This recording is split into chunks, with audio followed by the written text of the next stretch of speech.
Okay, welcome everybody. I'm Jay Lampert. I'm the moderator. I'm in philosophy at Duquesne University in Pittsburgh. Welcome to the session on information troubles. It looks really interesting to me. I will suggest that if you want to, the thing to do is to put your video on and leave the mute on, because it's just nicer to see live people. If for some reason you can't, don't worry about it, but it's nicer to see people's faces move around a little bit. We have two speakers today. Jerome Clarke and Lee Johnson. I'll introduce them in a second. The two speakers will each speak for about 30 minutes maximum, and we'll follow the SPEP process, where after the first speaker, which will be Jerome, there'll be a very short question and answer period just for his talk, maybe just a couple of questions. And then Lee will give her paper and a very short question and answer session on her talk, a couple of questions. And then we'll open the question period up in a broader way so that if you like, you can ask questions of either speaker or ask a question that you'd like both to respond to, or the speakers could reply to each other, however you like to do it. I'm going to suggest that when you have a question, you can send me a chat saying that you have a question. You don't have to put the question in it, but I will keep track of the order of questioners and follow that order. Is that good with everybody? Okay, so I'm going to introduce both speakers to start with. Jerome Clarke is a PhD candidate in African American Studies and Philosophy at Penn State. In the spring, he will complete his dissertation, Digital Color Line, Race, Machine Learning, and the Critique of Technology, which redefines the ideas of algorithmic bias and systemic racism beyond the boundaries of disparate outcomes and output fairness. Lee Johnson is Associate Professor of Philosophy at Christian Brothers University in Memphis. She teaches in the areas of moral and political philosophy, contemporary French philosophy, race theory, gender and sexuality studies, and the philosophy of technology. She is one of the co-hosts of the philosophy podcast, Hotel Bar Sessions, and her current research focuses on AI ethics, algorithmic biases, and what, if any, moral and political obligations we have to robots and post-humans. So why don't we, if just for 1 second, everybody unmute and we'll have a little applause for the speakers just to say hello. Very good. You can put your mutes back on. And so let's just have the first speaker, Jerome. Hello, everyone. My name is Jerome. I'm live from the unceded Susquehannock land, temporarily occupied by Penn State. Quick disclaimer, even if presented last year, this paper would feel tardy. Recent events have changed my position, which I'm told happens. That happens, apparently. And my paper has been reshaped accordingly. I hope this paper appeals to your clemency for post-facto analysis of current events. Last year, an image from Minneapolis's protest proliferated on social media. I'm going to post it in the chat if that's okay. And it featured a burning building, oftentimes with a misinforming caption that this was in fact the 3rd Minneapolis Police District precinct. Alas, this was a condominium a block away from the burned down precinct. And late last year, 2 white Minneapolitans raised in the city as hardly outside agitators were convicted of the police-targeted arson. Searching the image on any social media platform is to confront many sharing an image of burning homes, usually captioned with fervor, either affirmative and hopeful or negative and fearful, many of which, or most of which, were unawares of the building's identity. Arson is a complicated subject.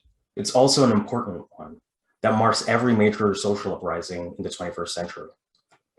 As does Ferguson, Baltimore stands out as prefatory to last year's George Floyd protests.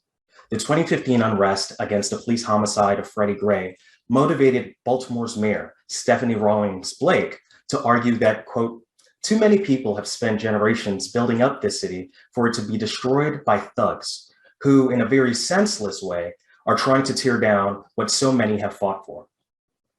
The following day, President Obama referred to Baltimore's uprisers as criminals and thugs while advocating for strong policies to address the city's race issues. Their echoed strategy of moral panic resuscitates a time-honored question. How could a rational city dweller undermine their joint right to the city by destroying their own collective property? This question presumes not only limitations as to the communal entitlement of a joint right, but also a kind of vague proprietary relation between a neighborhood and its thugs, an epithet somehow available to a Black mayor and president. Baltimore has the 5th highest percentage of Black residents in the United States. The Uprising was undeniably Black revolt in a Black city, despite Black faces in high places. Hauntingly, as mayor and president censured the uprisers, the very same thugs marched and shouted, "Whose streets? Our streets."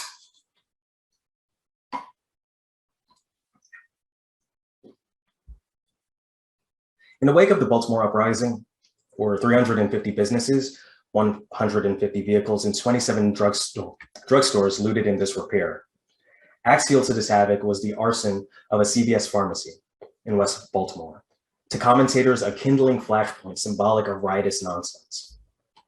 In the morning following a night of fire, protests, and riot shield phalanxes, a Black woman who worked at the now charred pharmacy declaimed on local television, "This is our home, now it's destroyed. Y'all is destroying the community. Everybody worked hard for their money, and it didn't have nothing to do with Freddie. Now everybody got to rebuild, find more jobs, find better jobs, and all that stuff, and we comfortable where we at." There's an imperative distinction between this woman's speech, her plea for normalcy, and that of mayor and president. Her appeal privileges what the uprisers and her have and hold in common, the precarity, not anyone's earned place in a pedigree of upstanding denizens. With that said, she too hinders her call upon common interest. Political philosopher Raymond Goyce characterizes interests as, quote, the way an agent's particular desires could be rationally integrated into a coherent good life. I argue that because the appeals of both politician and community member call upon interests, they are subject to what Stefano Harney and Fred Moten call governance, a strategy for culling, refining, and managing communicable interests. In Harney and Moten's words, those who can represent themselves will also be those who represent themselves as interests in one and the same move, collapsing the distinction. The entirety of Harney and Moten's Undercommons essay is guided by the question, what would it mean to struggle against governance, against that which can produce struggle by germinating interests? In short, speaking truth to power renders speech susceptible to power for, say, counterinsurgency aims. The reference to governance is not to ascribe malintent to the Associated Press news person who puts a microphone in the face of a now unemployed Black woman and asks her to tell her story. It's merely to show how that process now subjects that woman's words to a public of righteous indignation that the mayor and president inspire. They can share her very image and testimony and say, see, look at what they're doing to their community. A statement that ultimately satisfies none of her needs. This paper takes aim at Harney and Moten's guiding question without abiding by their framework. When MLK is invoked to claim the right is the language of the unheard, we may want to ask in turn, what are the benefits of escaping earshot, a line of vision, a frame of reference? This paper examines whether arson is in fact inscrutable to governance. Arson here stands for property destruction, not necessarily aligned with the practice of looting, and therefore not easily understood, to quote Vicky Osterweil, as a method, quote, for people to solve some of the immediate problems of poverty. Arson is perhaps the most unwarranted riotous practice. It is also the most spectacular, and I would argue the most semantically loaded. Osterweil herself illustrates this semantic overload in recounting the CVS arson by snidely recounting how only a cop, in this case, Baltimore Police Commissioner Anthony Batts, could say without irony that Raymond Carter, the Black arsonist who burned a CVS, our CVS, to the ground. Yet the former employee of CVS was not in fact a cop. To keep my comments concrete and economical, I follow Robin Selikotis' revision of critical theory in his book, Critique of Social Practice. Instead of aiming in Horkheimer's stead to liberate humans from the circumstances that enslave them, Selikotis depaternalizes the model of critical theory to be merely a theory of critical practice, which serves social movements by analyzing the social conditions that prevent agents from taking part in social practices of critique. The conditioning elements I'll focus on are information and race. Baltimore is unique for being a founding North American laboratory for the formatting of race as data. I argue that this history of racist informatics is necessary to triangulate Baltimore's thug as a useful boogeyman and data point for racial liberals, but also to articulate how property destruction emerges as an ungovernable and hence unwieldy practice of critique. Along the way, I take up Colin Copeman's recent genealogy of data technology while critiquing some of its central claims. Okay, so I'm going to begin now. Fire in Capitol, long before that CBS burned, determined the course of Baltimore. The city's Great Fire of 1904 spurred the massive urbanization of terrified white homeowners who vacated 5,655 properties. Coincidentally, the Baltimore and Ohio Railroad Company stimulated the eminent domain of Black neighborhoods, pushing Black families northwest and into these vacancies. After Black attorney W. Ashby Hawkins bought 1834 McCullough Street, the Baltimore Sun caught wind of his race and ran the headline that Baltimore was experiencing a Negro invasion that would devastate property values. When Hawkins rented the McCullough property to a fellow Black lawyer, local whites formed an association and drafted an ordinance, which passed in 1910 to prohibit, quote, African Americans from moving to blocks where a majority of the residents were white, and whites from moving to blocks with African American majorities. With this zoning law, Baltimore becomes the first municipality in North America to legislate racial apartheid.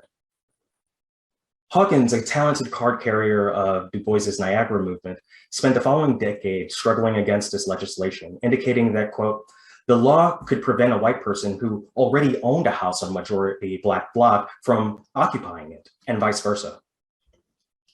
The episode culminates in the 1917 Supreme Court case Buchanan v. Worley, in which Hawkins filed a brief. The judges concluded that racialized separation violated the 14th Amendment, and an owner could, quote, sell real estate to whomever he or she wished, even if that person was Black and a local law prohibited such a transaction. To recap, our protagonist is a Black elite rentier whose interests were as much class interests as race interests. His dual status as lawyer and landlord positions him perfectly to represent the interests of all Black Baltimoreans against this segregation law, and his aptly chosen terms were individual freedom and rentier rights. These specific rights are precedent in the wake of the 1866 Civil Rights Bill, which transforms chattel into legal persons, chiefly through the endowment of property rights. Though, as we will see, Black property rights are precarious. Though Hawkins contributed to the closing of the Pandora's box that his legal purchase opened, segregation itself took on new forms. Following Buchanan v. Worley, Baltimore becomes one of many cities to feature what journalist Anthony Patea describes as, quote, a new instrument of race separation, covenants between neighborhood homeowners to not sell to Black and Jewish people, as the Supreme Court case prohibited legal segregation, not private discrimination. Coincident to the rise of these covenants were their academic legitimation, as real estate institutions turned the myth of Negro invasions into a scientific real estate standard. Colin Copeman, among others, has written on the racist origins of the real estate appraisal, a proto-AI algorithm for computing property value. And the literature on this topic highlights Frederick E. Babcock's 1924 opus, The Appraisal of Real Estate. Copeman argues that in this text, Babcock outlines the thesis that, quote, by ascertaining the racial composition of a district, the appraiser can collect data that conveys a frozen portrait, or they can seek data that shows directionality of populations. Now, an algorithm is merely a sequence of instructions for calculating data.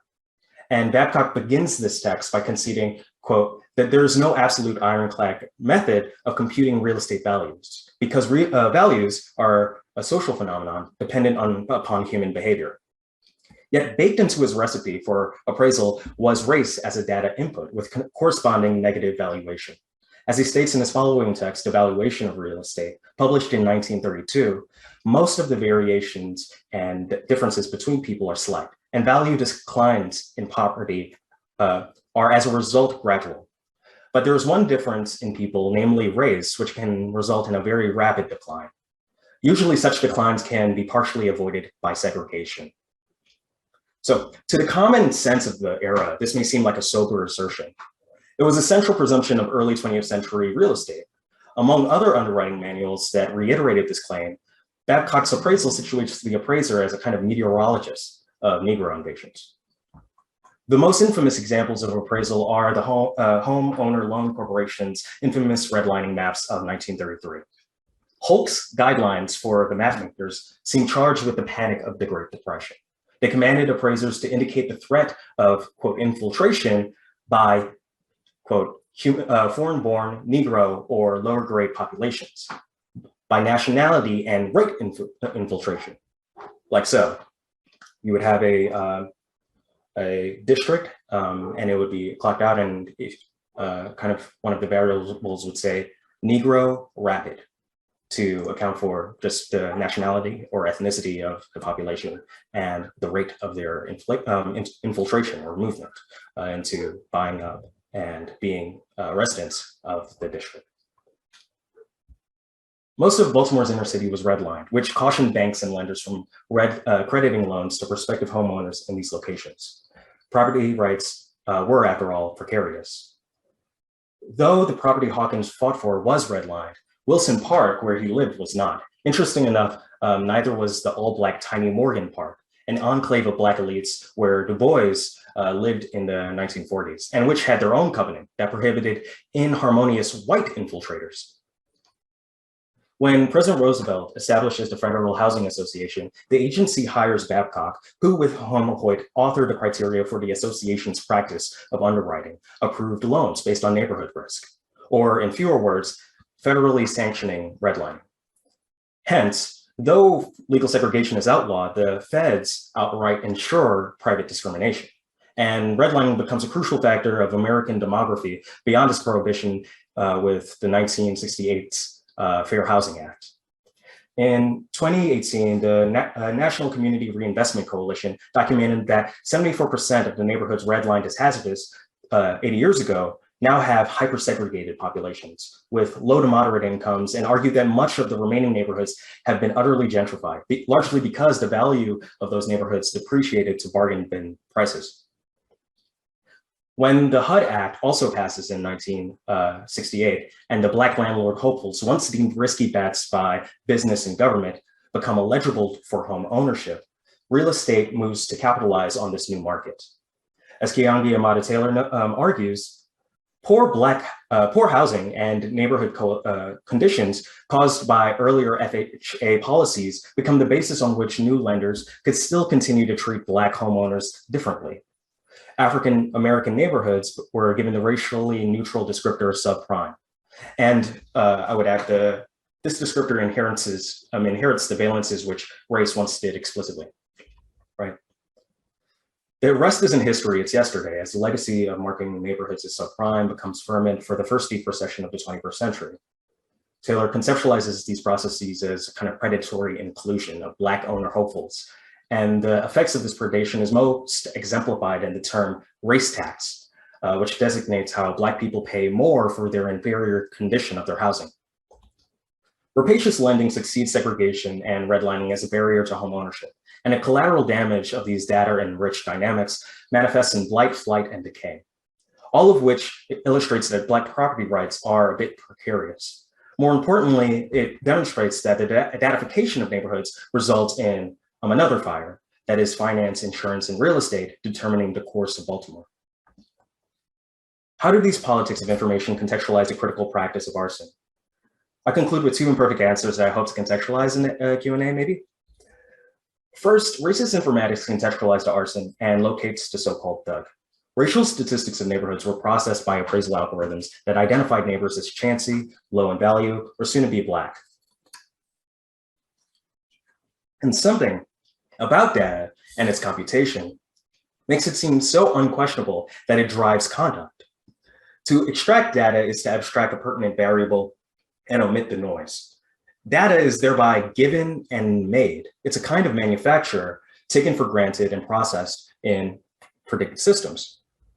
However, that American real estate uncritically identified Black populations with depreciation and risk may not indict data at all. As Copeman notes, the literature on redlining says as much.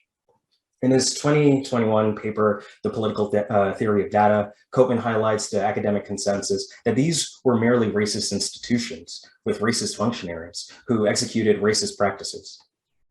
Conversely, Koopman claims that this institutionally focused definition of racism is insufficient as it cannot account for informational and technological modes of racism. Koopman's argument is persuasive, but it too upholds the division between institution and technology that it critiques. I reckon this is maybe semantics, as Koopman cites sociologist Rose Helper's depiction of how appraisal predictions so influenced broker conduct that it ultimately entrenched those predictions. An exemplary case of what Ian Hacking calls a looping effect.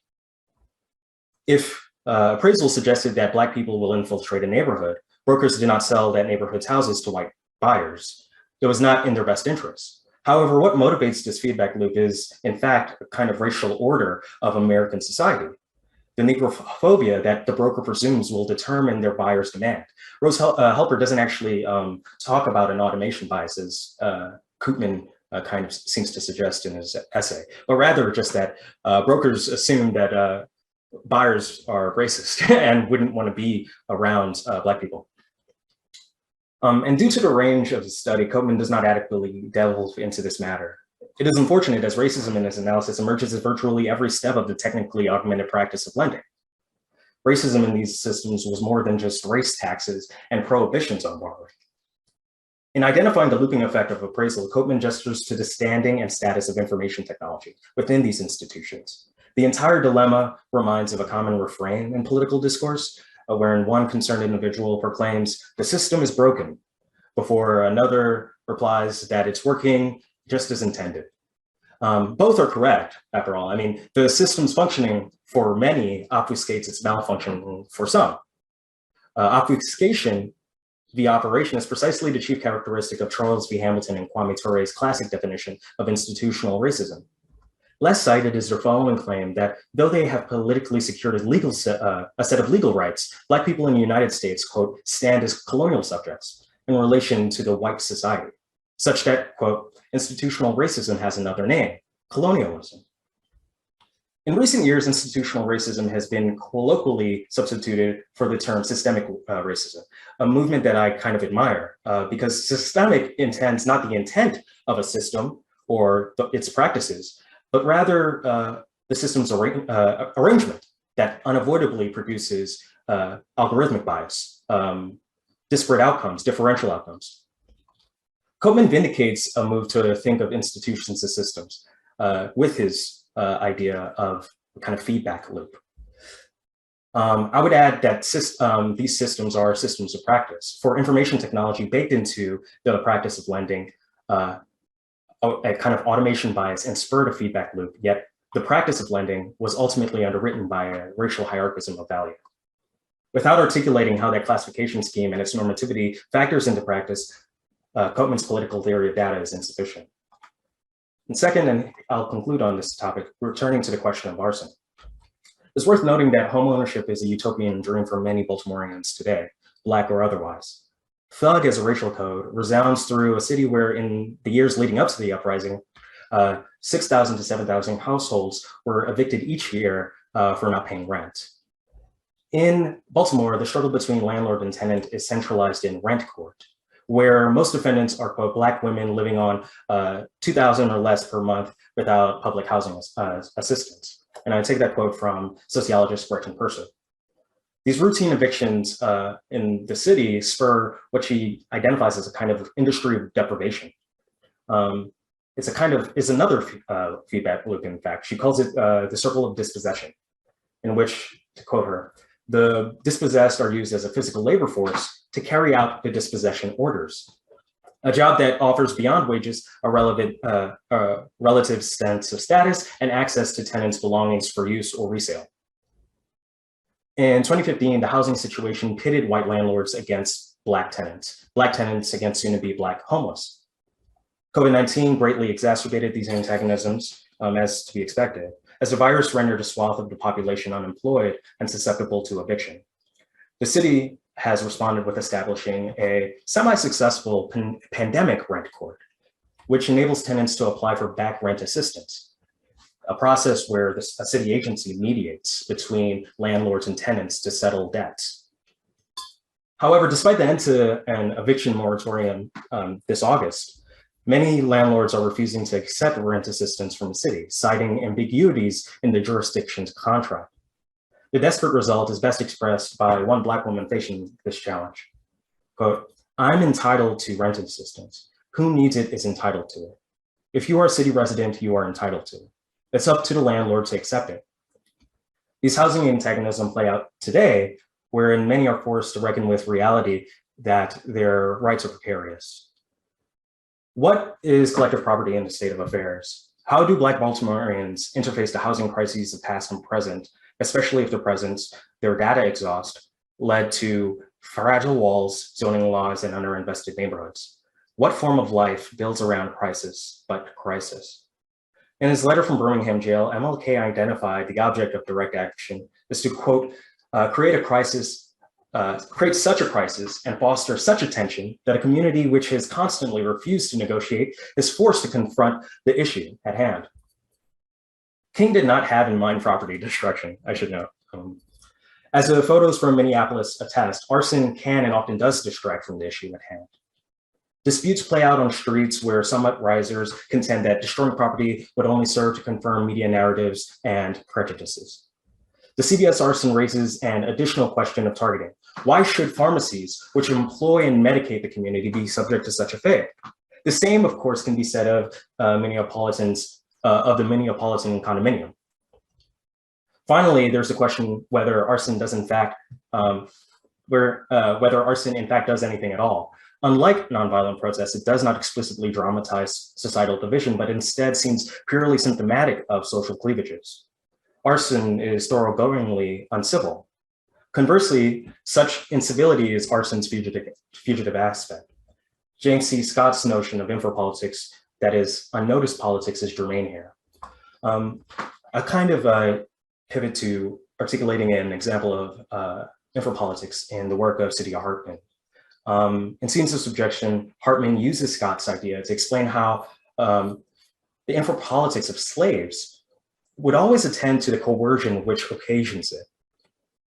When slaves were to, quote, strike or step it up lively, that is, made to sing on the coffle as families were separated, they used the opportunity to turn the songs into farewell dirges, a coerced yet veiled political practice of mourning. Arson is not easily understood to be coerced, though it's relatedly impenetrable to surveillance, the type of state surveillance or state perspective that Scott identifies. There's no media or state co-optation of property destruction. In America, the shadow of nonviolence haunts every discourse of riotous practice. Both speeches by mayor and president invoke nonviolence, in fact, just after admonishing Baltimore's thugs. To condone arson is to effectively betray a police apparatus positioned to protect private property and control criminality. Therefore, arson's inherent criminality is what makes it both uncapturable by governance as well as spectacular. It's not infrapolitical so much as it is to the state and many onlookers anti-political. However, does that mean that arson cannot communicate an interest? If we take King seriously, direct action can qualify as critical, expressive, and intellectual. And just because the state cannot hear what arson might say, does not mean that certain practitioners and observers cannot. But also, I would add, those who bear witness may still decry the practice, and that's not necessarily a sign of false consciousness. Context matters, and though Baltimore's thug is often portrayed as a kind of crisis, the thug's environment was itself a crisis. And as far as we know, the arson of the uprising may determine the course of Baltimore. Thank you.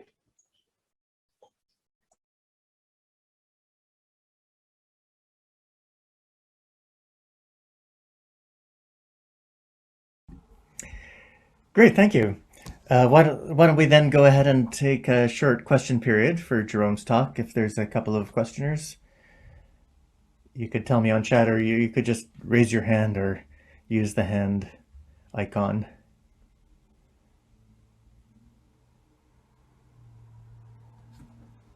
I think I saw something. Is that Patrick? Patrick, question? Go ahead. Yeah, hi. Thank you, Jerome. That was really fantastic. And pretty much everything you said was super compelling. So I have a question sort of about the framework that you're casting this in. And so because you're relying a lot on Colin's book, it might be more criticism of Colin, but I just want to hear your thoughts on this. So if everything you say is true, what does using the language of data as opposed to just saying collecting facts or learning the races, the racial identity of potential rentiers or clients, what does the language of data and do here for the account? That's that's a sort of general question, underlying question, not so much a challenge. I just want to hear your thoughts. Thanks, Patrick. Data just data is merely information. So you kind of articulated how I would understand, also Colin, also perhaps many folks in science and technology studies would understand data as very much the collection, the result of the collection of these kind of informational aspects of a population. It's a matter of excising, or rather abstracting these variables of racial identity from a neighborhood that might not actually be identical to this this variable, right? Oftentimes, since race is such a fuzzy subject, as is most exemplified perhaps with recent census data, which shows a kind of flip between in Puerto Rico, whereby Puerto Ricans, in kind of understanding perhaps their experience in the wake of kind of dereliction in the past few years, have just collectively decided that they are no longer white, but some sort of non-white Latino or Hispanic race. And this kind of speaks to the fact that race itself is kind of a fuzzy category. Oftentimes the matter of subjective interpretation. And so the data was kind of fabricated in a motivated, subjectivized way. It was partial, and it was collected by partial map makers in the redlining case.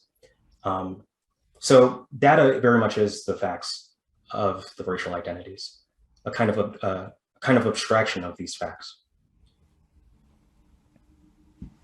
Okay, thank you. Good. Another question, anyone? Where's that? Gordon. Hello, Gordon. Hi, this is fantastic. Thank you for the paper. This is sort of a different question than just to invite to say more about something you started with, which is the way that arson functions as a spectacular image. And so you have this, picture of the burning building, which circulates right on algorithmically moderated data and networks through like Facebook and Twitter and so on. And we know that stuff, the more controversial or spectacular it is, the more it circulates and the faster, right?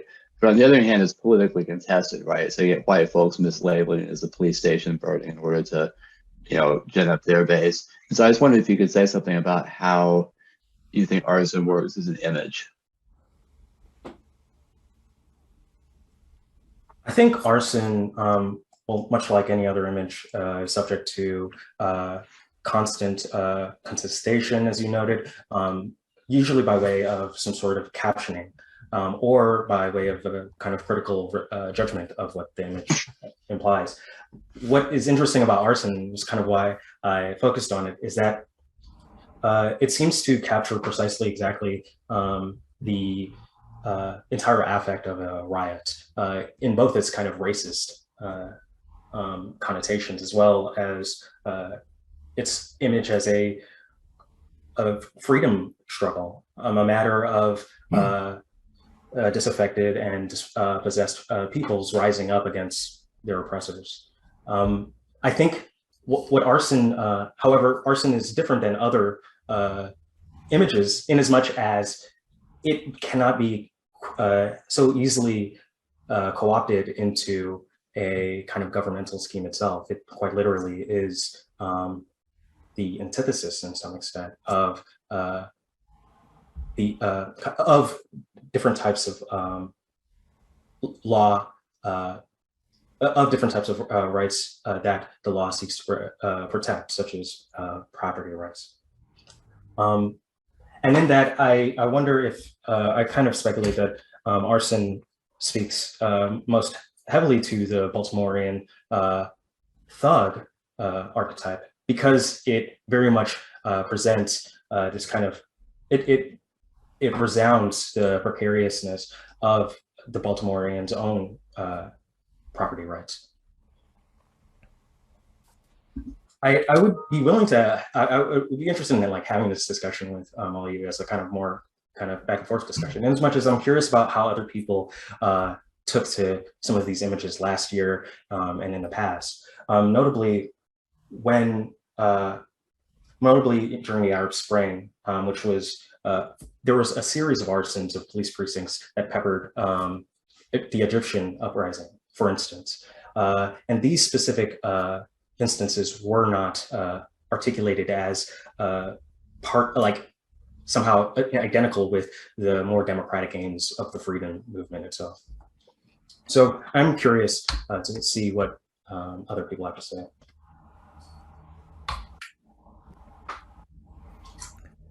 Okay, that's really good. Thank you, Jerome. That was really interesting. And if others have questions for Jerome, save them, because we'll go back to an open question period after Lee's talk. So, Lee, why don't I give the floor to you now? Thank you so much, Jay. I do want to say one advantage that virtual SPEP has over in-person SPEP is that when you have 10 people show up to your paper, it looks like a full room. So this is really nice. So my paper is entitled Lying Artificial Intelligence. And as Jerome said, I just want to repeat this as well. And this is always true when you're working on anything related to emergent technologies, is that it dates very quickly. So in this paper, when I say last year, I mean in the before times, so 2019. I also want to say, sorry, that I'm going to be using robot as sort of a shorthand for intelligent machine, although, of course, not all robots are intelligent machines, and not all intelligent machines are robots, and not all intelligent machines are equal in their intelligences. So, okay. So many people, myself included, are willing to affirm the near future possibility of artificial general intelligence, or machines capable of performing most, if not all, of the cognitive functions normally associated with human minds. The most important of these capabilities, not yet achieved by our narrow AI, is consciousness, an imprecise, indefinite, and much debated category across disciplines. Though there remains considerable disagreement about what constitutes consciousness, it's generally taken to include, at a minimum, having an awareness of one's environment and mindfulness, sometimes problematically called self-awareness, autonomous motivations or drives, and the capacity to, as Immanuel Kant put it, be moved by reasons. The possible emergence of a conscious, self-aware, and self-motivated intelligent machine has a tendency to inspire existential terror in most human beings. After all, what could be scarier than an AI that has become conscious? Well, I want to submit an AI that becomes conscious and then lies about it. One popular meme version of this scenario is the robot that checks the box, "I am not a robot," which represents a kind of dystopian nightmare for those who worry that AGI may come into being before we humans know about it. So this robot capable of lying about being a robot. So I'm going to use an acronym for that going forward, ROLABAR. So it's the acronym is robot capable of lying about being a robot. So ROLABAR, if it came to be, would likely signal the inception of what we now commonly refer to as the technological singularity, a moment at which the speed of technological advance would be so rapid and its impact so deep that, as John von Neumann famously predicted, quote, "human affairs as we currently know them could not continue."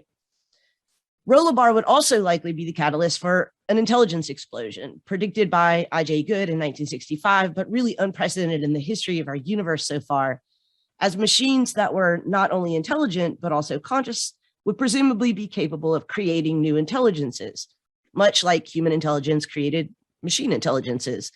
Only the AGI ROLABAR would do it faster, more efficiently, and with access to infinitely more resources. Rollabar is not a current capability of extant AI as far as we know, but there are many indications that its arrival is imminent. And in the following, I want to consider the implications of one relatively new capacity of emergent machine intelligences, namely the capacity to lie. Drawing upon Jean-Paul Sartre's account of consciousness and being in nothingness and scattered remarks by Jacques Derrida on the relationship between consciousness, lying, and secret keeping throughout his corpus, but especially in the essay, How to Avoid Speaking, I want to argue that lying machine intelligences reveal a great deal, not only about consciousness generically, but also how emergent AI consciousness may already approximate human consciousness in ways that are not fully captured by the current mainstream philosophy of mind scholarship. Because the dominant discourse within mainstream philosophy of mind tends to subordinate, if not outright ignore, the phenomenological and existential dimensions of consciousness, training its focus instead and in large part on the functionalist capabilities or psychophysical properties of mind or brain, it often neglects to seriously consider significant philosophical contributions to the understanding of mind and consciousness, like those that we can, I think, pull out of Derrida and Sartre.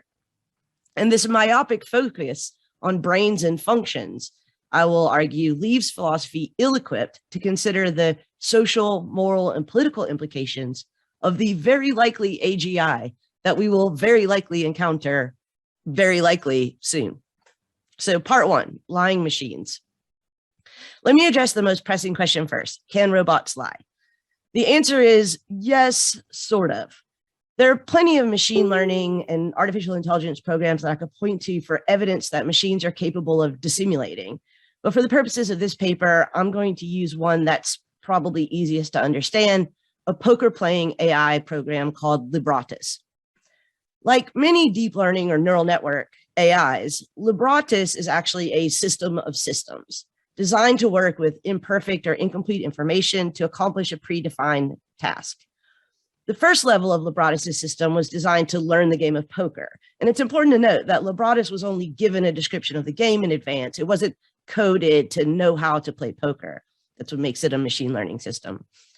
Libratus plays game after game of poker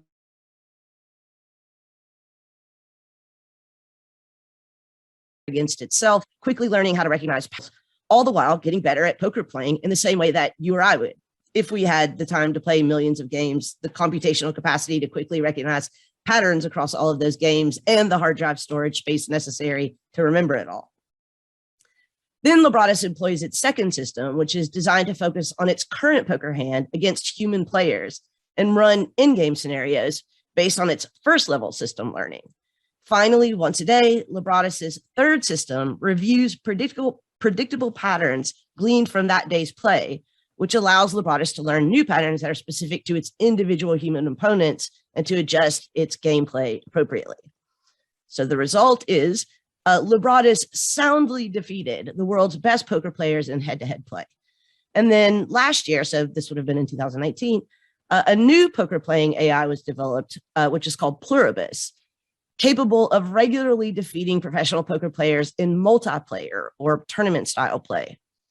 Now, AI systems like Google's DeepMind and AlphaZero had already proven the capacity of machines to consistently best human minds in strategic games like chess and Go. And IBM's Watson cleaned house at Jeopardy years ago. So we might ask, what makes Libratus or Pluribus different? The difference is that one of the absolutely essential elements of strategic poker play is lying, or bluffing, as it is more commonly known to poker players. AI systems' ability to win over human minds in games of chess, Go, and Jeopardy was largely a consequence of their superhuman memory, pattern recognition, and computational and in-game prediction capabilities. Poker bluffing, however, is a capability of an entirely different ilk. I just want to pause here for just one moment just to say that I'm sort of assuming everyone knows what I mean by poker bluffing, but in poker, it's a necessary part of optimal gameplay to either through behaviors or suggestion or affects to suggest that you have a hand that you may not in fact have. I also want to say that I'm separating poker from chess. I'm not, I know some people talk about bluffing in chess or trapping in chess, but the really significant difference between chess and poker is, of course, that chess is a game of complete information and poker is a game of incomplete information. Okay. So poker bluffing is of an entirely different ilk. Bluffing, as I'm going to argue below, far more closely approximates what we call consciousness than any of the other machine demonstrations of human-like cognitive capacities that we've seen exhibited by narrow AI so far. As it turns out, poker AIs are not the first evidence of lying machine intelligences. In 2017, researchers in Facebook's artificial intelligence division designed 2 machine learning bots, which they reassuringly named Bob and Alice, who were charged with learning how to maximize strategies of negotiation. Initially, a simple user interface facilitated a conversation between one human and one of the bots, negotiating the sharing of a pool of resources. They were trading books, hats, balls, things like that. However, when Bob and Alice were directed to negotiate, to use their negotiation strategies with each other, they demonstrated that they had already learned how to use negotiation strategies that very closely approximated poker bluffing. That is, pretending to be less interested in an object in order to acquire it at a later trade for a lower cost. Now, the popular media paid very little attention to this evidence of AI bluffing in their reportage of the story of Facebook's Bob and Alice bots, instead focusing on the admittedly also interesting fact that Bob and Alice seem to have developed their own language in the process of their negotiations, a language that appeared to be English-based, which was the language of their coders, but was indecipherable to both the coders and to trained linguists. Facebook pulled the plug on Bob and Alice after just 2 days, which of course only amplified the focus on the bot's so-called invented AI language. And Facebook's AI researchers declined to comment on their discontinuation of the project, other than to note that they, quote, did not shut down the project because they had panicked or were afraid of the results, as had been suggested elsewhere, but because they were looking for the bots to behave differently, end quote. So with the subsequent success of the Latimus and Pluribus poker AIs, I think the buried lead of Facebook's Bob and Alice story from 3 years ago should be significantly more interesting to those of us wondering about AI's capacity to lie.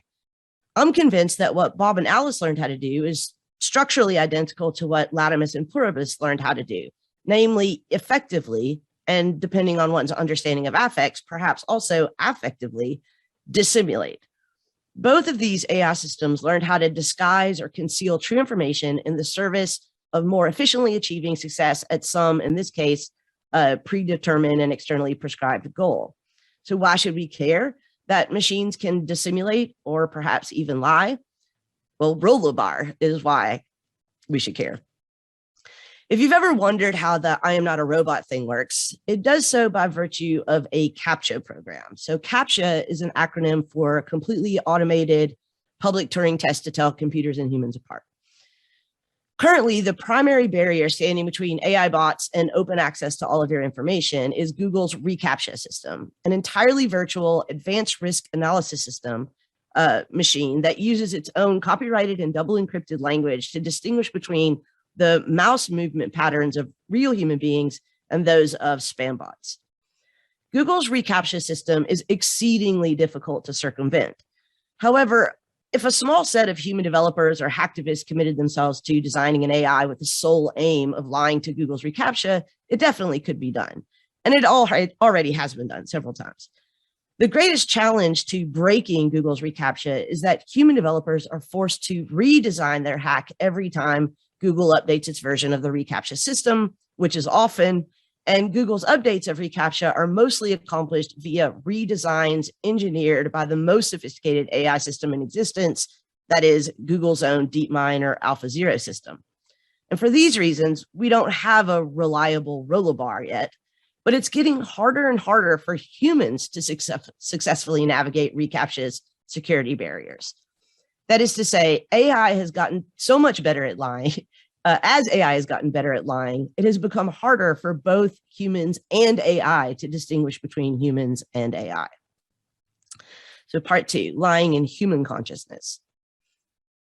Though there is nothing about robots, there is a lot about lying in Jean-Paul Sartre's Being in Nothingness. In fact, both the practice and the structure of lying are essential to Sartre's articulation of human being and consciousness. Sartre's most explicit treatment of lying is in his section on bad faith, a phenomenon that he initially defines as a lie to oneself. Objects and non-human animals are, on Sartre's account, beings in themselves, entirely determined by their facticity. Their being is in itself by virtue of being fully and completely given in the fact of the being in itself's very existence. Humans, on the other hand, are beings for themselves, capable of transcending the givenness of their situation and freely choosing for themselves what they will be. This en soi, pour soi distinction sets the scene for Sartre's later analysis of the unique ontological, what he calls metastability of the human being, which in his formulation is always being what it is in the mode of not being it, or in what amounts to the same thing, not being what it is in the mode of being it. Now, the examples that Sartre provides of patterns of bad faith are several and storied, but each case presents a strikingly identical account of the structure of bad faith as a lie to oneself. They are structurally identical in as much as in each example, we see a human being telling themselves the same lie, one that denies the structure of their being for itself as both a facticity and a transcendence. His articulation of these patterns of bad faith echoes Sartre's claim early on in Being in Nothingness that nothingness lies coiled at the heart of being like a worm. Human being or human consciousness, even human existence, are, on Sartre's account, entirely shot through with negativity, negation, annihilation. And the capacity to lie is not a bug, it's a feature of the ontological structure of a pour soi. It involves the being for itself's capacity to consider itself otherwise, to think of itself as being potentially something other than what it actually is. Although Sartre is primarily concerned with articulating the ontology of human being, we could translate his account, I would argue, with minimal loss into epistemological terms to describe mind or consciousness, or my preferred lexical domain, intelligence. Retranslating Sartre in this way, we could see that the capacity that distinguishes mind or consciousness or intelligence, pour soi, from non-conscious or unintelligent en soi, involves a doubling capacity, the ability to recognize oneself as a being and then to consider oneself as being otherwise. This ability to consider oneself otherwise, again echoing Sartre, necessarily involves imaginatively, speculatively, or practically negating the factical givenness of one's existence and the positing of a transcendent alternative. And it requires a consciousness capable of considering its being existence or existence, both as it really is and as it really is not, but could be. Now, a century later, Jacques Derrida, ever the closeted Sartrean despite his protests, translated what amounts to Sartre's bad faith phenomenon into the lexicon of mind and consciousness in his essay, How to Avoid Speaking. Derrida writes, quote, "A conscious being is a being capable of lying, of not presenting in speech that of which it yet has an articulated representation, a being that can avoid speaking. But in order to be able to lie, a second and already mediated possibility, it is first and more essentially necessary to be able to keep for and say to oneself what one already knows. To keep something to oneself is the most incredible and thought-provoking power. But this keeping for oneself, this dissimulation for which it is already necessary to be multiple and to differ from oneself, also presupposed the space of a promised speech, that is to say, a trace to which the affirmation is not symmetrical," end quote.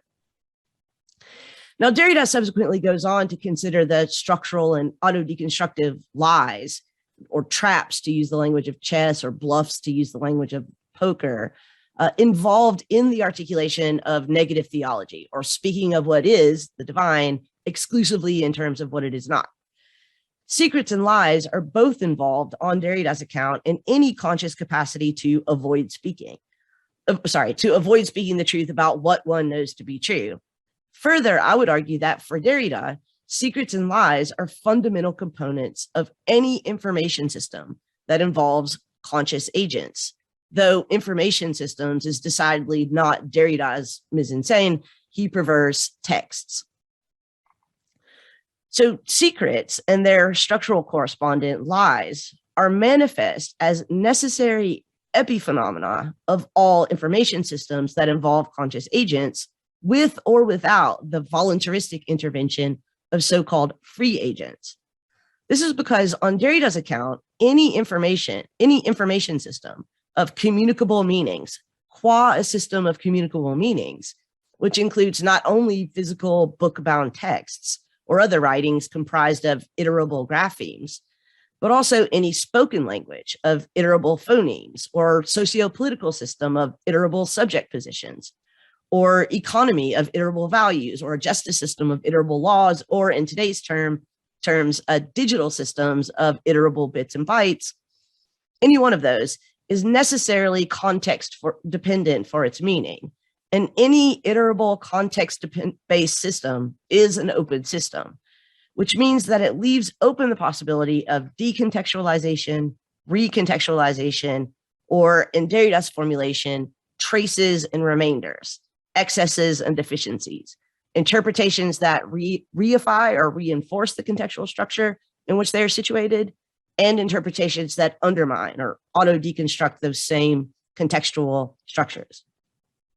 To wit, we ought not overlook the insight revealed in Derrida's passage above, which straightforwardly claims that lying, being capable of speaking what is in terms of what it is not, or secret keeping, knowing how to avoid speaking, is a defining capacity of consciousness. And we ought not overlook the entire philosophy of deconstruction articulated by Derrida throughout his corpus, which insists that all systems of iterable meaning auto-deconstruct. That is, all systems of iterable meaning produce, as epiphenomenon of those systems, dissimulation. Straightforwardly, any conscious agent participating in a system of iterable meaning will be defined qua conscious participant in that system as not only capable of dissimulating, but conscious of its capacity to dissimulate. Derrida goes on to ask in How to Avoid Speaking, how are we to ascertain absolute dissimulation? And in the context of that essay, he clearly intends for the answer to this question, his answer to this question, to address, this is quoting Derrida, all the boundaries between consciousness and the unconscious, as between man and animal and an enormous system of oppositions, end quote. And it's that last clause, and an enormous system of oppositions, that brings us back around to considering the possibility of some other form of consciousness that is neither human nor animal, nor the imagined unconscious part of the consciousness humans or non-human animals may possess. So I want to return again to Rollebar. So this is briefly and in conclusion, part 3, what AI may tell us about consciousness if we are paying attention. Sorry, what lying AI may tell us about consciousness if we're paying attention. So contemporary mainstream analytic, really, philosophy of mind has focused in a somewhat myopic and prejudicially humanist manner on the psychophysical properties and capacities of consciousness, setting as its default limit case the possibility or non-possibility of reverse engineering the human brain. But even a brief and summary exposition of Sartre and Derrida here demonstrates that when it comes to determining what may qualify as a consciousness, the set of questions that currently occupy mainstream philosophy of mind scholarship is woefully inadequate for assessing at least one arguably essential double capacity of human consciousness as we already know it, namely the ability of a consciousness to concurrently understand itself both in its positive, extant, and negative potential being.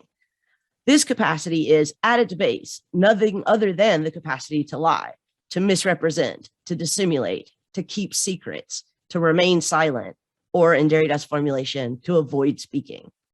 And moreover, all of that is a current capacity of AI.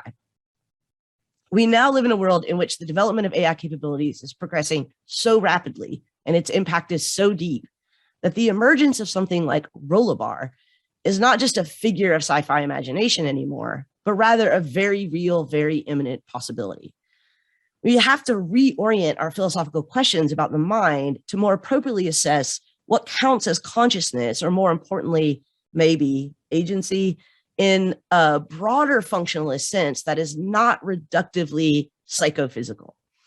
If we neglect to do so, we will not only become the 21st century case study for another pattern of Sartre's bad faith, but we will no doubt also be in danger of not recognizing Rollebar when it arrives on the scene. Thank you.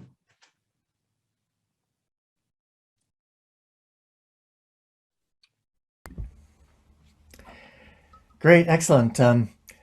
The instructions for moderators that I received were very insistent that the moderator should not ask a question. So I find that extremely frustrating, but I'm obedient.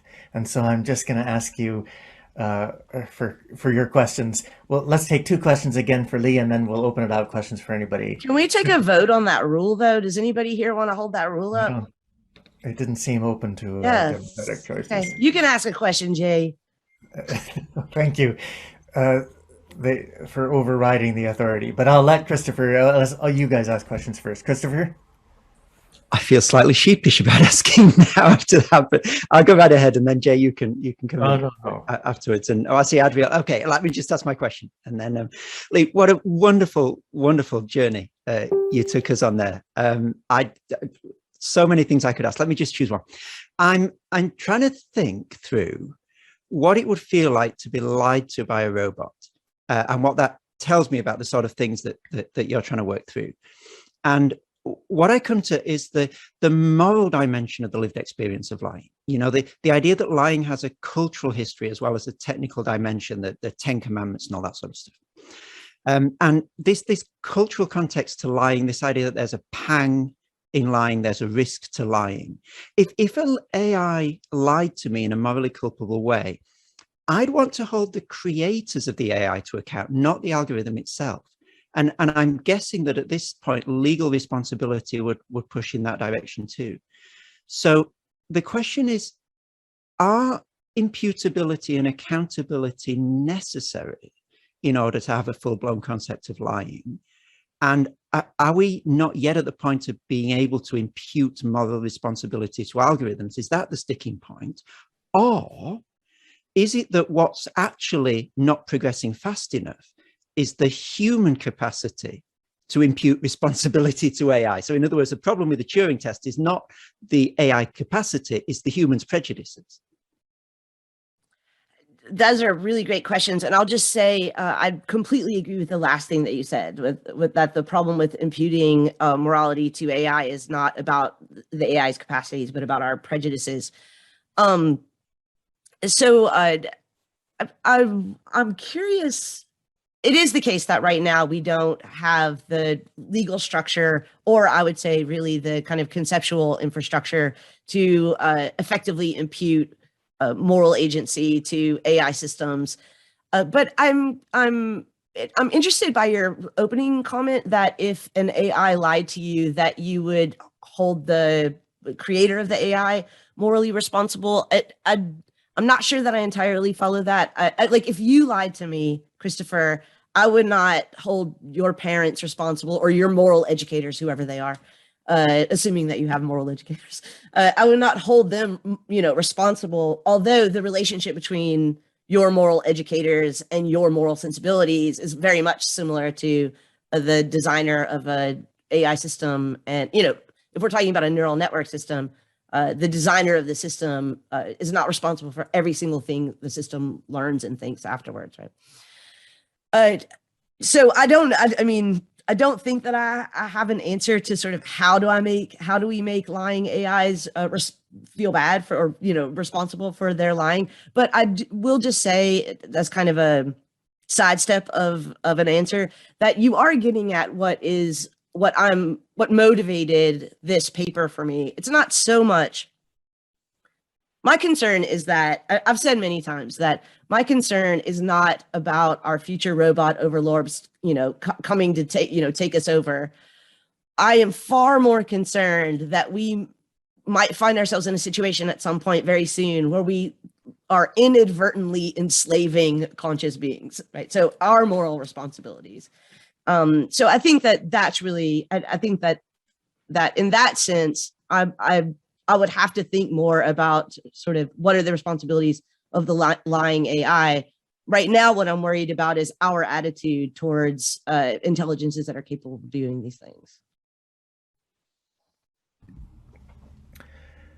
Good. Adriel, I'm not sure if I'm pronouncing your name right, but yes, thank you.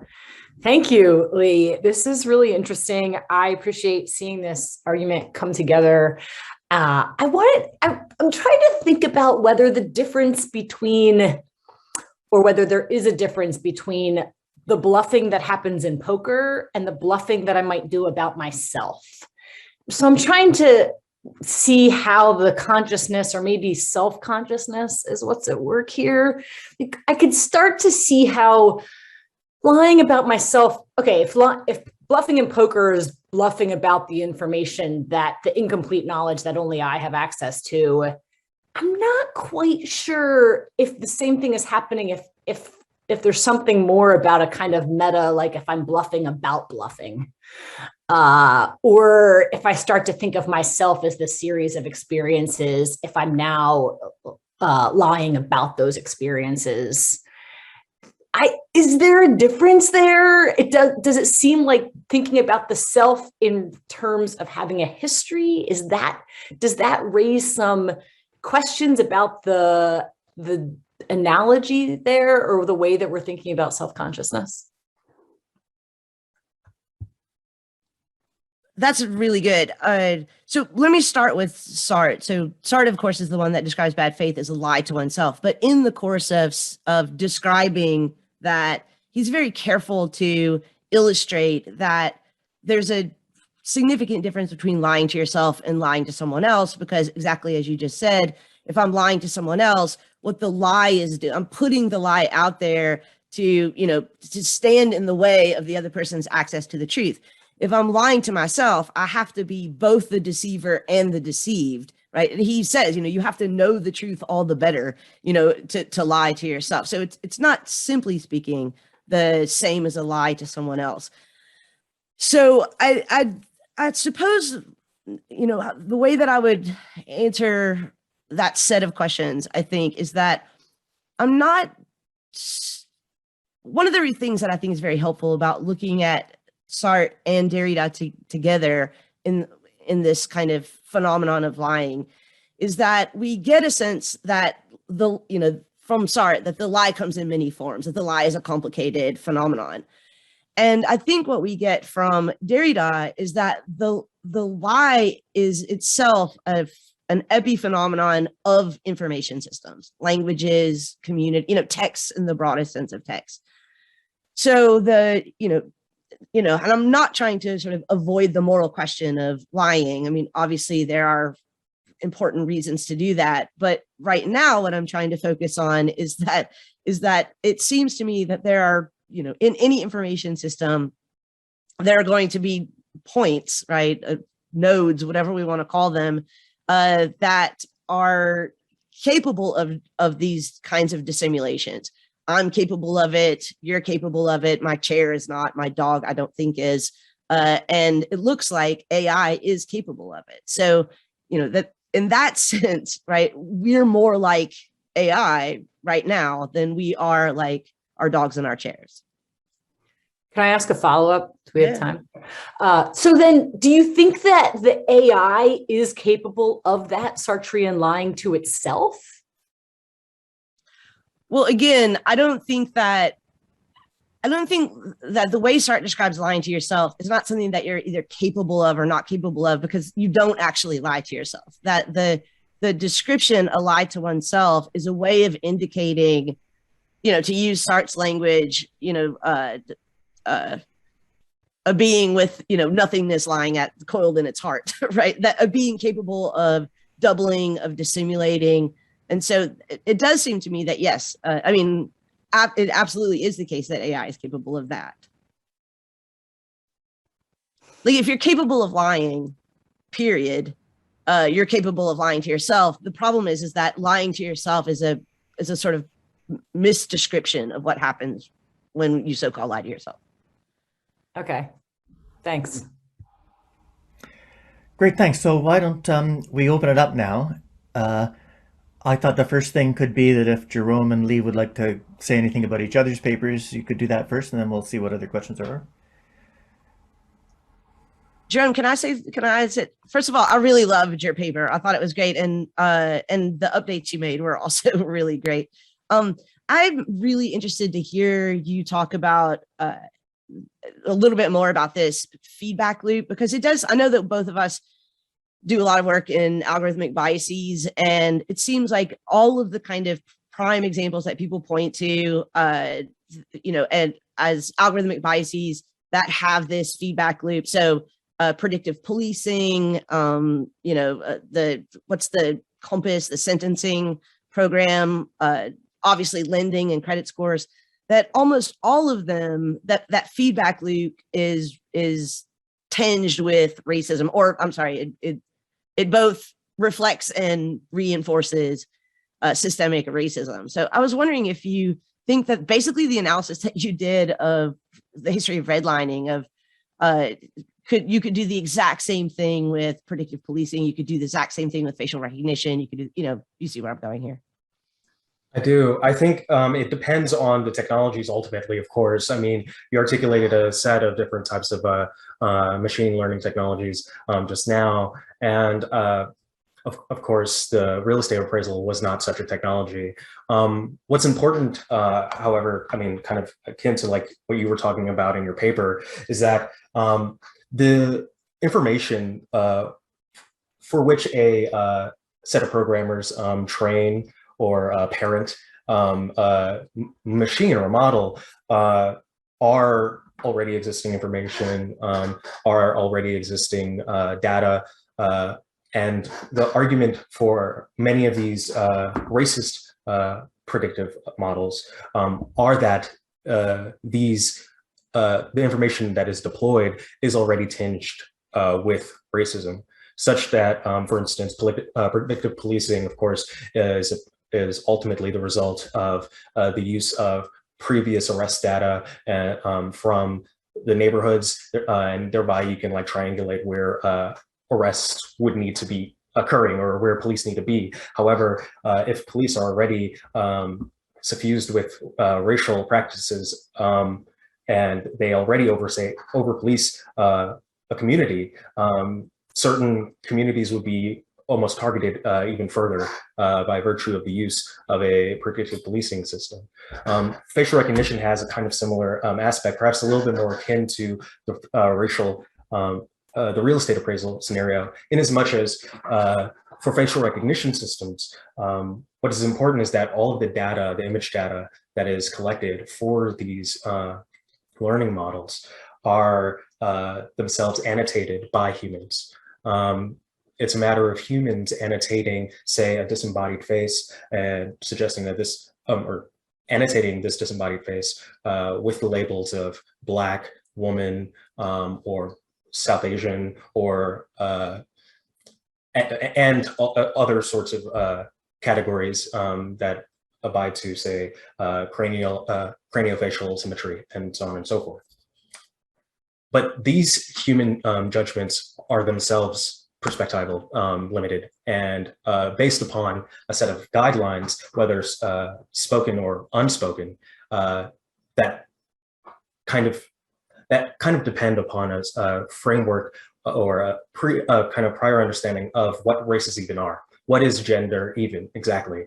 What is what are these different categories that we're using to classify the face data? The machine just learns, in some sense, kind of human tinged, biased facial data, and creates its own classifications upon this, and creates its own models upon this.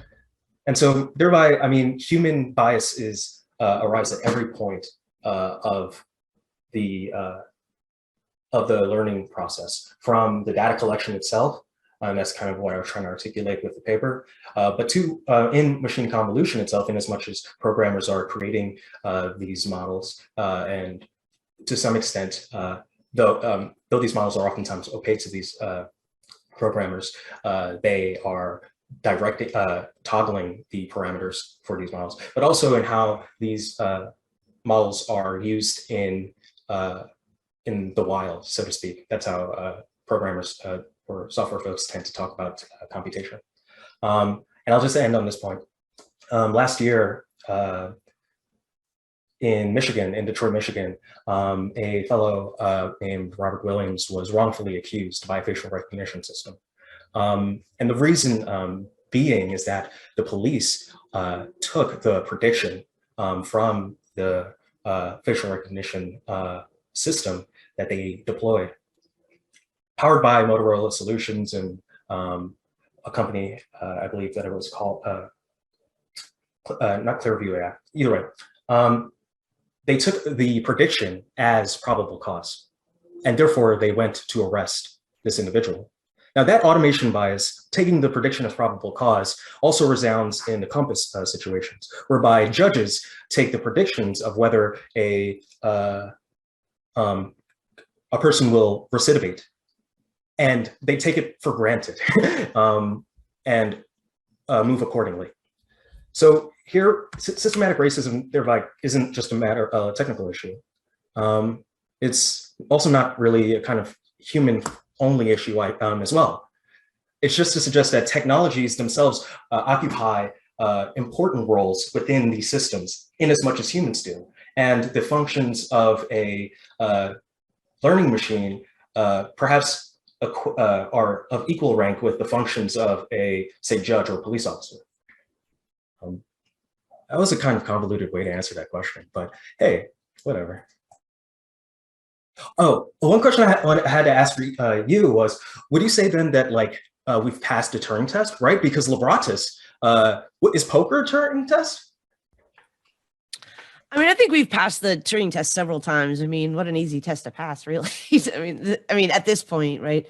But I do think that I would say that I think that the kind of bluffing that poker requires is a real step, forward in the capabilities of deep learning systems, ANNs. Yeah.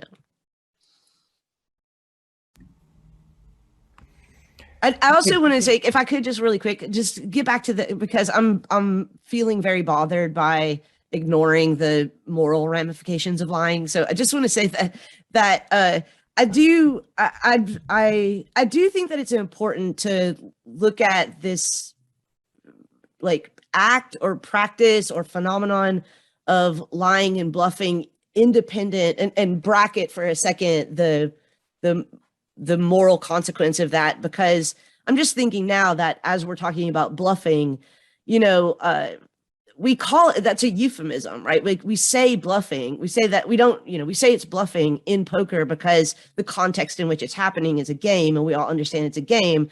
But outside of the game of poker, we hardly ever refer to people who are, being intentionally deceptive, to other people in order to gain some advantage over them. We don't usually call that bluffing, right? We call it lying.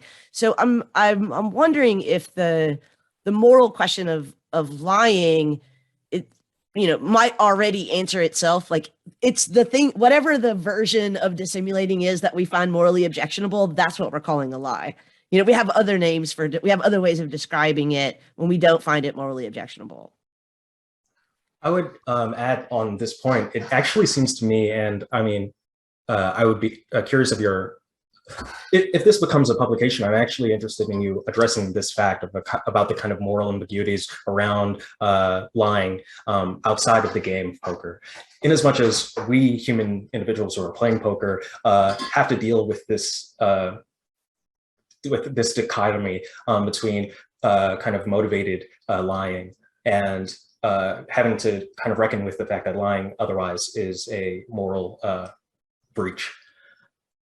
But algorithms do not have to do this. Algorithms are, their main goal is to win the game. And so they don't have to reckon with the moral quandary surrounding lying.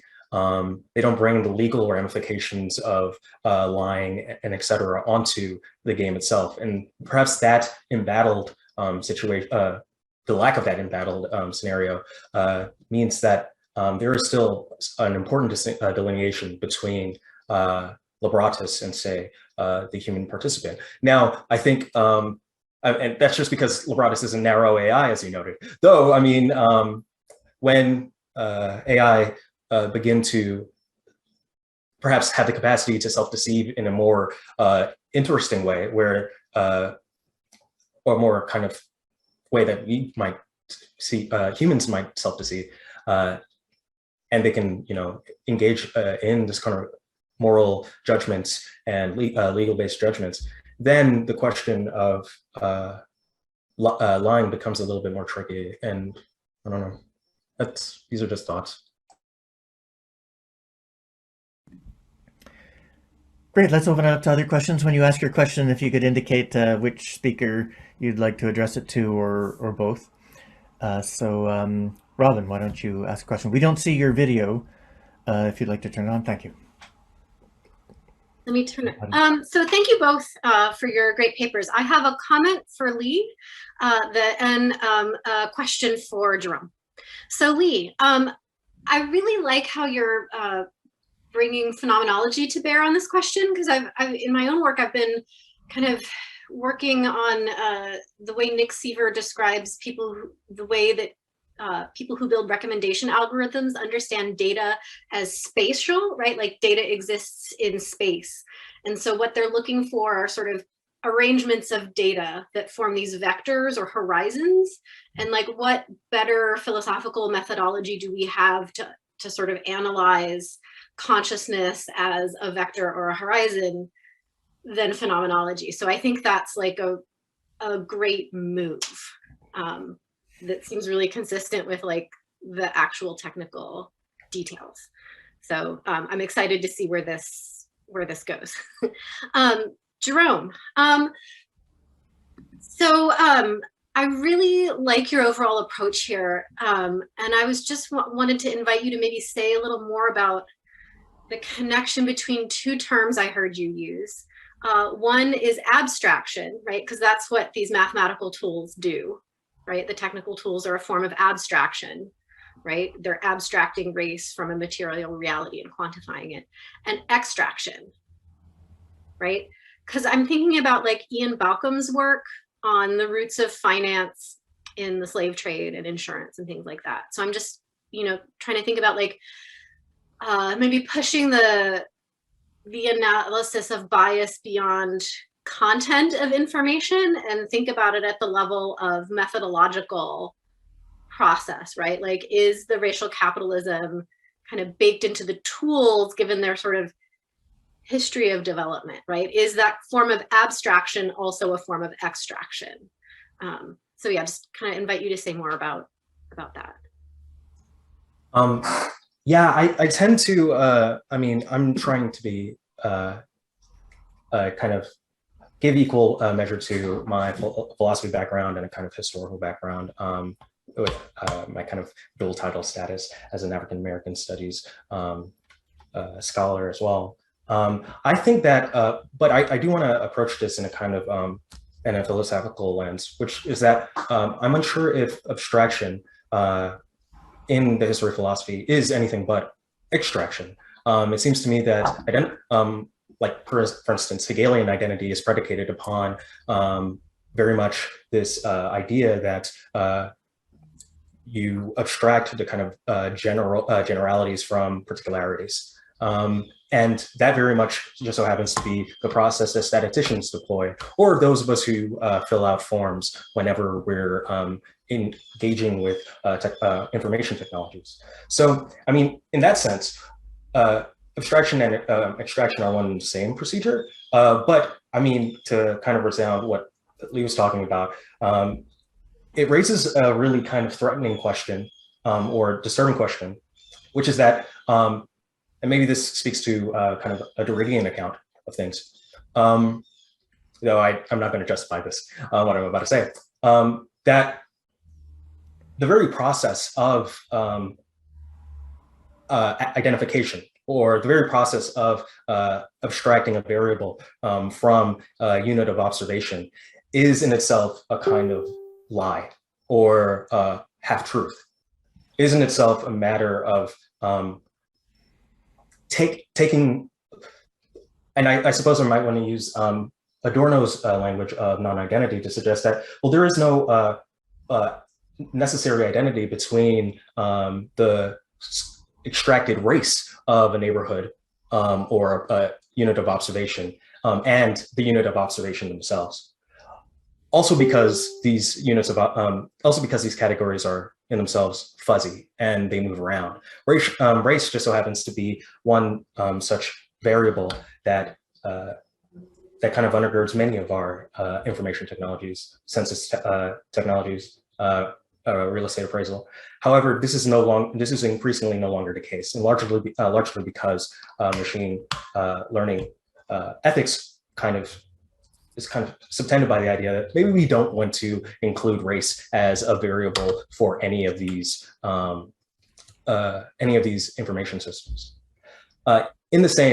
These information systems nonetheless have disparate impacts with Black populations, have disparate impacts with other race populations, women specifically, and many, for instance, facial recognition. One of the most appalling facts about this type of information technology is that though Robert Williams was wrongfully accused last year, assumed to be a burglar of jewelry, Black women face precisely kind of two kind of intersecting, interfacing issues when it comes to facial recognition technology, because male faces are more recognized by these technologies, perhaps just due to the amount of male faces in DMV records, police record, mugshot records, and so on. But Black people are also misrecognized as much. And so now you have this kind of double jeopardy scenario. I think this is just the problem with information. Just information is ultimately partial. And so any technology that we use, there's a bunch of good reasons to use these technologies, because we ourselves, humans are like the most partial beings they are, perhaps. But it's also to note that all of these machine learning technologies are building upon our information and our categories. Can I just say one thing in response to Jerome there, is that I do think that we have to be very careful, though, not to put all the blame on, bad training data. I think that one of the things in the last couple of years that has really come to the forefront in these discussions about AI ethics and algorithmic biases, and a lot of this came out of the whole, Timnit Gebru debacle. I don't know how else to describe it. Is that we have to be careful about saying that, oh, if we just had less, biased training data, that the systems would be better. Because the biggest problem, it seems like people like Timnit Gebru are going to argue, just like Cathy O'Neil argued however many years ago when she wrote Weapons of Math Destruction, is that we don't know what the algorithms are, right? So many of these algorithms are proprietary, and without some kind of really legal mandate that, for example, algorithms be transparent, that they be subject to regular independent audits. Like, these are the kinds of, it's like you've got to, they need checkups. So I mean, I'm not contradicting anything that you just said. I just kind of wanted to add that other dimension. Undoubtedly. I would just add that the kind of qualification of the move towards auditing algorithms is kind checkered, in as much as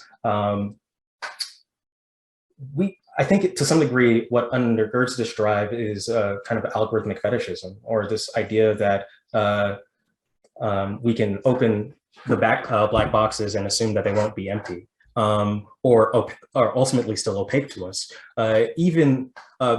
The important case is, though, that yes, all of these algorithms are opaque to the general public because they are shielded by proprietary restrictions. But if we are able to audit these technologies, we're still kind of going up against the reality that machine learning technologies are themselves ridiculously opaque, by inherently so, largely because many of them are deep learning technologies, whereas where depth speaks to the amount of layers or hidden layers within the machine, layers that humans are not can organize and perhaps and program, but they don't as easily have any access to understanding why a machine makes the computations that it does. So, I mean, yeah, you're right. But I would also note that kind of the machines are not the answer either. And if we think about the fact that oftentimes automation bias, like last year's case, is just a matter of judges or police officers just assuming that the machine is right without just bringing bringing these predictions into their own analysis or into their own judgment. This automation bias also suggests that the answers to algorithmic bias is not to be found in data, machine, nor human. Yeah. Great, Patrick. Okay, great. Sorry, that was a fantastic discussion and two fantastic papers. My question is more directed at Lee, so great paper. I share the same sort of ultimate moral concerns, I think, as you do regarding worries about our treatment about technological non-humans. Let me just try and preface how I got there before I raise the question, if that's okay. So, I'm on board, Derrida, right? If we have access to a truth, then a fundamental possibility for us is lying. That's part of what it is to be a participant in a meaning system or something like that, right? And then I was trying to map that onto the Sartre case of lying to oneself. And here my concern is perhaps derivative of Adriel's. Because at first I was thinking, oh, this is self-deception. So I don't know if this is going to be the same thing, right? Because that involves being deeply mistaken about myself in a way that I don't know that an AI would be, right? And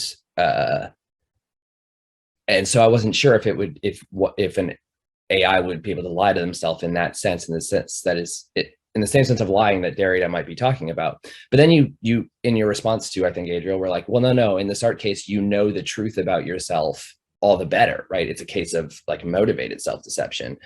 And so now I'm thinking, oh, well, that's the case where, you do that when you know the truth about yourself, when the truth about yourself is somehow unlivable or unbearable or something, right? And so for that sort of self-deception, it has to matter to you deeply. But then are we not just back possibly at like the Hoagland critique of AI, where like what matters, right, for the human is that we give a damn, right? There's this sort of sense of having representations, whether accurate or inaccurate, is one thing, but having them matter is different. And so I wonder if it's really vague, but I wonder if you can speak to this difference between, right, these issues of representation, misrepresentation, and how they could, right, matter in that regard. Does that make sense? Yeah, I think it does.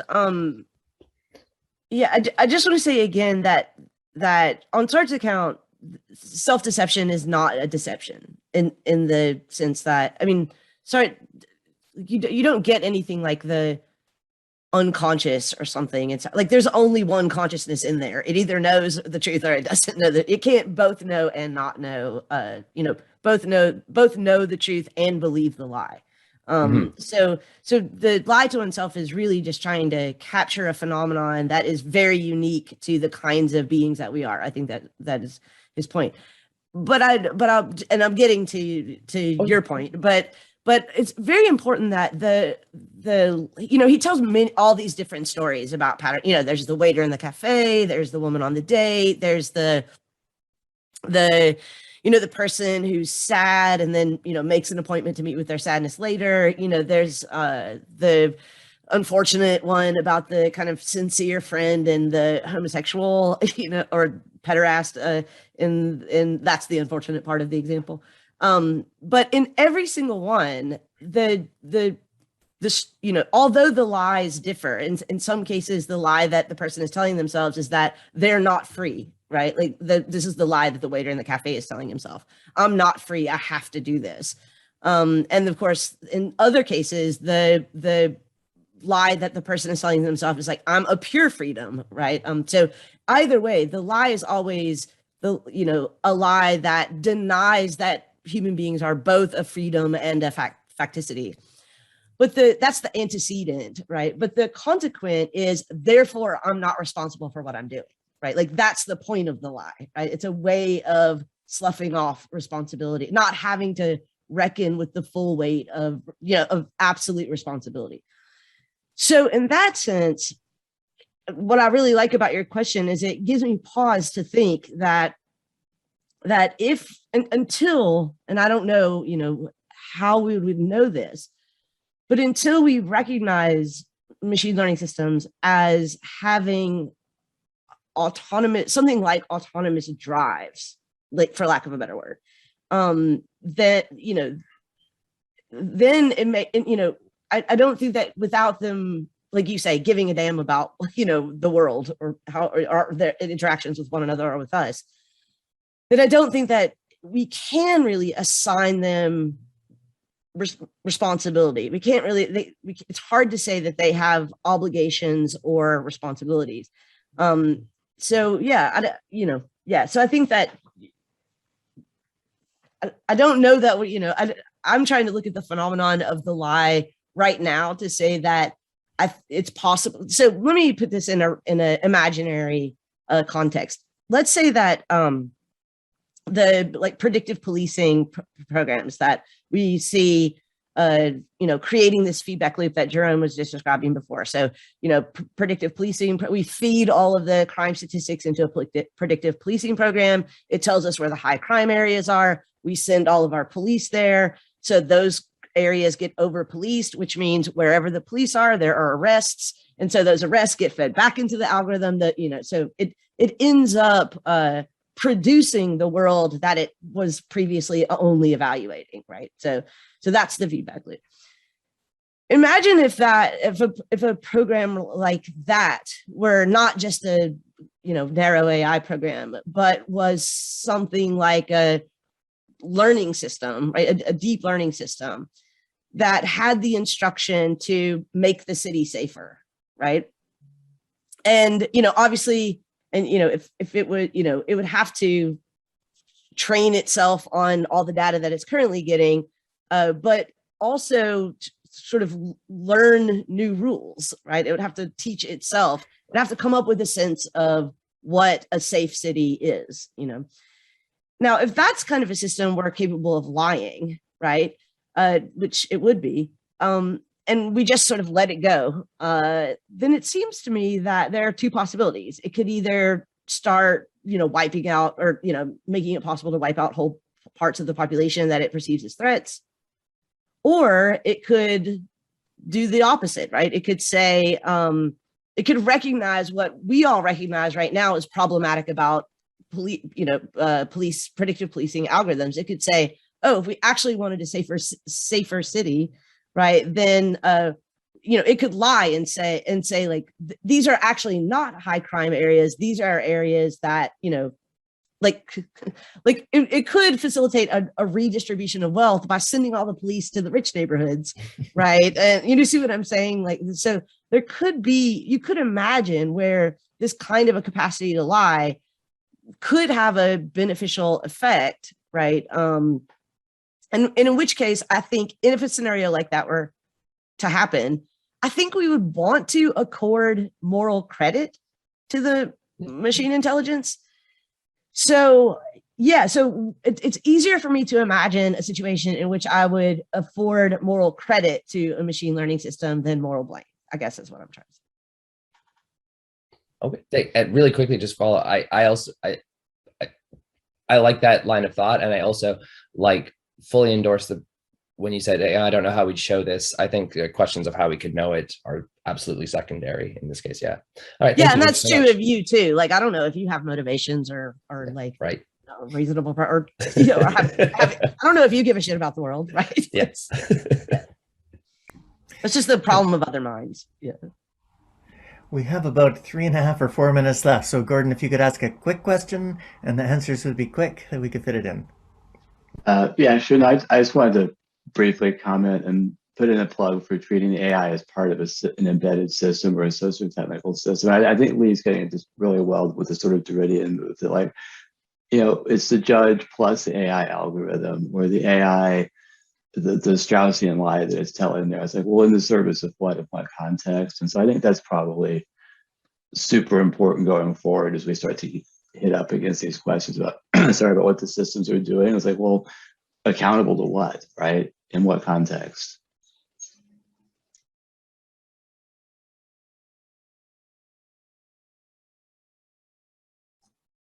Jay, did you get your question in? I don't. It's okay. I've been practicing the how to avoid speaking protocol, and I can tell you it's full of humiliation and self-abasement. So my recommendation is never agree to be a moderator. It's way more fun to just be in the question zone.